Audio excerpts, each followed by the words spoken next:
Entra na minha casa, entra na minha vida, mexe com minha estrutura, sara toda. Vamos então nos preparar para o momento da palavra de Deus, onde com certeza Deus vai falar ao teu coração. Senhor Deus Pai Todo-Poderoso, em nome de Jesus, eu te agradeço por este momento e peço agora, Pai, que o Senhor venha nos revelar a tua palavra em nome de Jesus, e você que crê diga amém.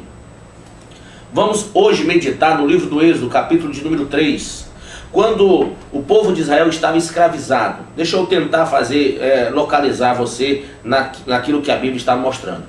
Você sabe que Abraão gerou a Isaac, Isaac gerou a Jacó, e Jacó teve 12 filhos, dos quais dentre eles um foi José, que foi vendido pelos irmãos e foi levado cativo ao Egito, né? José foi vendido aos ismaelitas, que vendeu José a Potifar. Potifar colocou tudo que tinha nas mãos de José. José prosperou a vida de Potifar, mas em um certo momento da vida de José, a mulher de Potifar deu em cima dele, quis que ele traísse, né, a confiança do seu senhor. José não quis fazê-lo porque ele era um homem de Deus.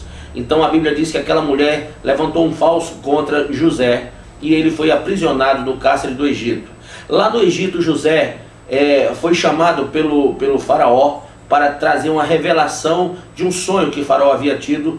E quando José deu a revelação e aquilo se cumpriu, o faraó o tornou o governador do Egito, acima de Potifar e acima de todos os governantes daquele período. Então José se tornou governador no Egito, um homem de excelência, um homem que realmente tinha um controle grande de todo o Egito. E José trouxe seus irmãos, trouxe seu pai para o Egito, para morar lá, porque houve um período de muita dificuldade financeira naquela região onde eles estavam, e então José fê-los vir, perdoou os seus irmãos, abraçou os seus irmãos e abençoou os seus irmãos, e eles cresceram e se multiplicaram ali no Egito. Muito bem, aproximadamente 400 anos depois, esses 12 irmãos e suas mulheres que foram para o Egito se transformaram numa poderosa nação chamada Nação de Israel, que logicamente era os hebreus que receberam o nome de Jacó.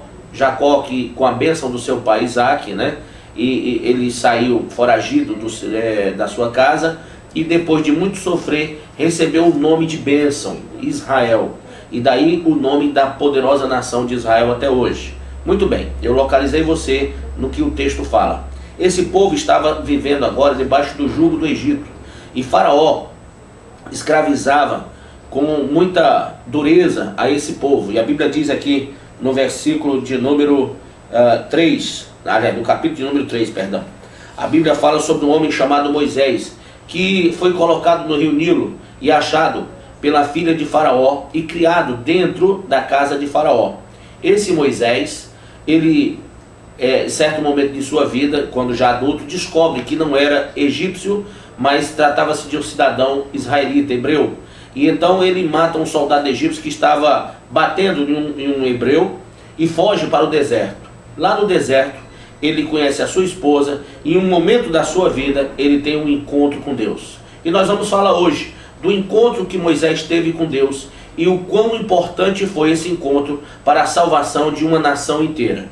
E eu quero com isso também mostrar a você o quão importante é o seu encontro com Deus para a salvação da sua família, para a salvação do seu bairro, da sua cidade, do seu país e das nações. No capítulo 3, versículo 1 diz: apacentava Moisés o rebanho de Jetro, seu sogro, sacerdote de Midian, e levando o rebanho para o lado ocidental do deserto, chegou ao monte de Deus, a Horebe. Apareceu-lhe o anjo do Senhor numa chama de fogo no meio de uma sarça. Moisés olhou, e eis que a sarça ardia no fogo, e a sarça não se consumia. Então disse consigo mesmo: irei para lá, e verei essa grande maravilha, porque a sarça não se queima. Vendo o Senhor que ele se voltava para ver, Deus no meio da sarça o chamou e disse: Moisés, Moisés. Ele respondeu: eis-me aqui. Deus continuou: não te chegues para cá, tira as sandálias dos teus pés, porque o lugar em que estás é terra santa. Disse mais: eu sou o Senhor Deus de teu pai, o Deus de Abraão, o Deus de Isaque e o Deus de Jacó. Moisés escondeu o rosto porque temeu olhar para Deus.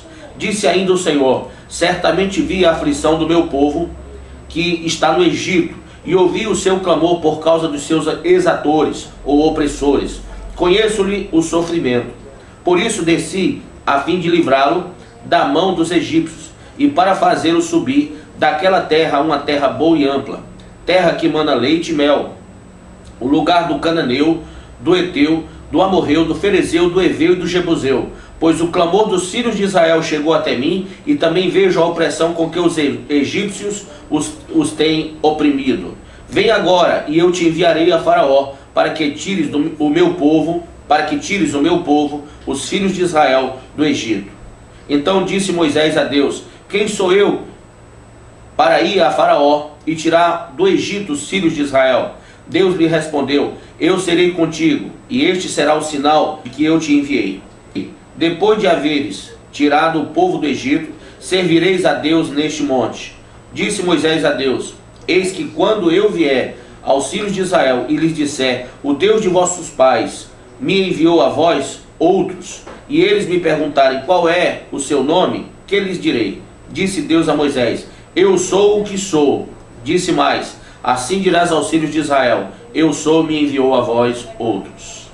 Muito bem, Moisés, ele toma uma atitude diante desse poderoso chamado. Um homem que havia deixado de ser filho da filha de Faraó, herdeiro do Egito. Agora esse homem sai como um homem perseguido, porque ele havia matado um cidadão egípcio e era digno de morte aquele que o fizesse isso, aquele que fizesse tal coisa. Então a Bíblia diz que ele é foragido ao deserto, mas lá ele tem um encontro com Deus. E o deserto representa para muitas pessoas um momento de dificuldade, um momento de desalento. O deserto traz significados tremendos para a nossa vida. Quantas vezes você está passando por uma aflição e você mesmo chama esta aflição de deserto? Quantas vezes você chegou para alguém e disse: olha, eu estou passando por um deserto, por uma dificuldade, por um problema? E assim nós vemos que Moisés estava passando por esse deserto.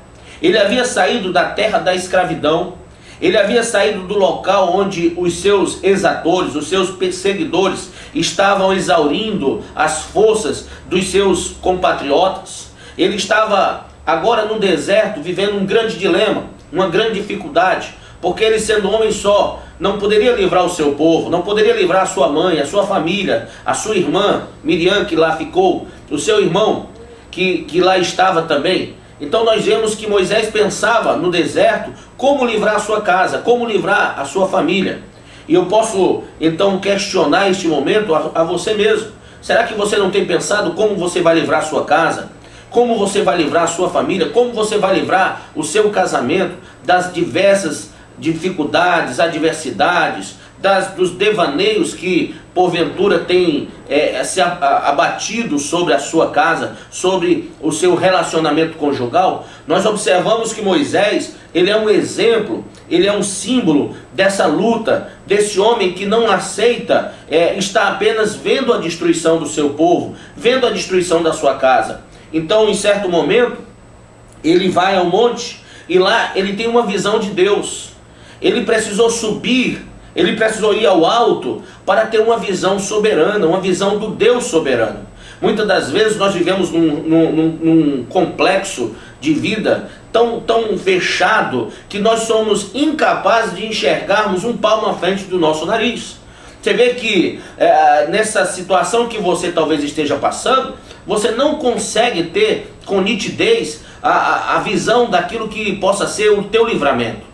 Mas Moisés, ele estando no deserto, ele procura subir ao monte e ele tem uma visão de Deus, uma sarça que ardia em fogo, mas ela não se consumia. E ele procura saber o que é aquilo, ele procura conhecer o que está passando, o que está acontecendo. E nessa sua procura, nessa busca, como a Bíblia diz: buscar-me-eis, diz o Senhor Deus, e me achareis, quando me buscar de todo o vosso coração. Nessa busca de Moisés,